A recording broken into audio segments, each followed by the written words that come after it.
Today on What's Inside we're going to be looking at one of these little Apple USB chargers. Now, this one works fine, but I have another one I'm going to be taking apart that has this issue that wasn't working right. And, well, I actually did already take it apart because my camera didn't want to record the first part correctly. Basics are, this is the Apple charger they've been using forever. It's rated at 5 volt 1 amp. This guy came with, I think, the original iPhones and most of the iPods. The new ones have, like, a much smaller one that would be, like, this big now. If you have one, you know what it's like. The old guy had some issue where its power was pulsing, and you're going to see that on the scope now. I just plugged it in right now into this little test jig. Watt input wise, it says none on here, but this isn't very precise at all. If I go and look over at the scope, this guy's a bit more telling. And you can see here, this is what it's doing. It's pulsing the power, and that would greatly explain what was the problem now. And I don't even have to put a load on it for it to do it, and you can kind of see this peaking here of the voltage. If I turn it off, we're down here. So it is on and always outputting some voltage, it's just peaking to more. So this is 1 volt division, so that's peaking between about 5 and 3 volts. So now it's on constant. So, but we can still see it's going up and down a little bit. I doubt it built the charge into capacitors. It doesn't take that much power to get the voltage built up with basically no load on it right now. And if I go on my multimeter, it's saying 4.93 volts. Now my guess is if I put any sort of load on, it's going to drop it. So let's test that theory now. Now if I put my test load on, which is a little fan, which these guys should easily be able to power, it's doing the same pulsing thing. And you can see it gets the same exact issue, and this is what I was getting when I was using my phone. And if you actually look at the physical fan over here, you can see how it's kind of going back and forth a little bit right there. So this unit here is definitely dead. Don't know exactly what it's due to. It's a fairly long form. That's about every half second to second. Opening these guys up can be a bit hard because they're basically glued or basically heated plastic together.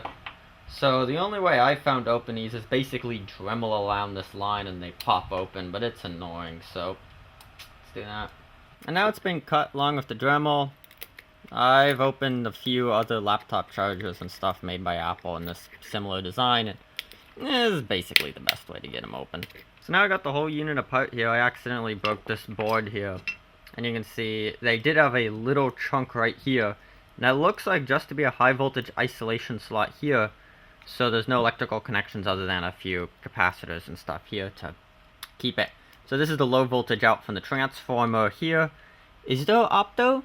There might not be opto. It might just not use that then. They put tape all over it. Man, these things are built really small. Feels like, yeah, there's some parts hidden in this tape. On the input side, oops, broke that one. Is that a resistor? Why would they put that there? It feels like a resistor there. I'll go test that. Is that the bridge rectifier? It looks like that guy's the bridge rectifier. It's hard to identify parts almost because of this small. These are the main capacitors, which are normally in a normal like PC power supply like this. Huge, but nope, got about small. Okay, this looks like the main transistor here, which is in the old style package, not surface mount for some reason. Wonder what those little parts. These are just passives that do the controller. That's an incredibly small transformer there. Standard passives here. I'm curious, still curious if that's a resistor. It looks like it would have to. Oh, that's probably an inductor for the input. We'll cut that back though. And then it goes to the output stage. This here is the output stage. You can see the USB port here, how it's a 90-degree one, which is a bit odd. They run a few resistors here on the data pins, which is basically telling the phone what its max current is. Output filtering here with these capped. Here's some of the problem here. You can see this cap is a little bit bloated here.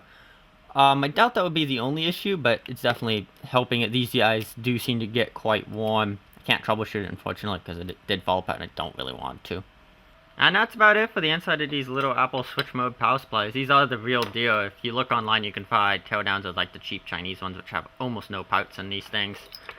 These things are actually reasonable quality inside. I think this guy lasted 10 years. Most of them seem to last a while. The caps are failing. I don't see brands. TK brands, okay. This guy did fail. Probably 105 degree, but I don't know. Okay. You can't do anything. It's a pain to take apart. Thanks for watching. Subscribe for more electronics videos like this.